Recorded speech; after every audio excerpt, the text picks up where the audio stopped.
ఇంటి నుంచి బయటికి వెళ్తే మనం సేఫ్గా ఇంటికి వస్తామని కొంచెం డౌటే. కాబట్టి మనకి ఇక్కడ మేము బ్యానర్స్ అరేంజ్ చేసాం. ఈ బ్యానర్స్ అనేది మీరు చూస్తున్నారు కదా, దీంట్లో 9 అంశాలు ఉన్నాయి. అందులో 7 అంశాలు మనము యాక్సిడెంట్ని నివారించడానికి ఉంటాయి. మిగతా 3 అంశాలు ఒకవేళ బై మిస్టేక్లో యాక్సిడెంట్ అయితే మనం ఎట్లా దాని నుంచి ప్రాణాపాయ స్థితి వరకు వెళ్ళకుండా ఫ్యాటల్ ఇంజరీస్ కాకుండా తప్పించుకొని ఉండాలంటే ఏం చేయాలి. తర్వాత డ్రంక్ అండ్ డ్రైవ్, మీ అందరూ చేస్తున్నారు. డ్రంక్ అండ్ డ్రైవ్ ఎట్టి పరిస్థితుల్లో చేయకండి.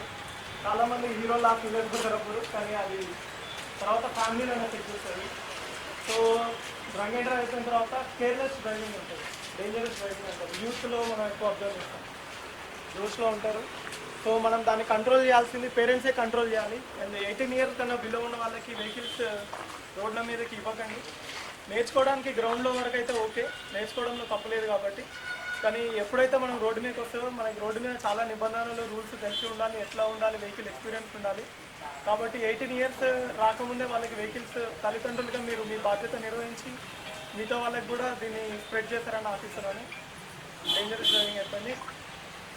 ఇంకా మెయిన్గా ఏంటంటే చాలామంది అలసిపోయినా కూడా డ్రైవ్ చేస్తారు. ఫటిగ్ నైట్ 3 అవుతుంది.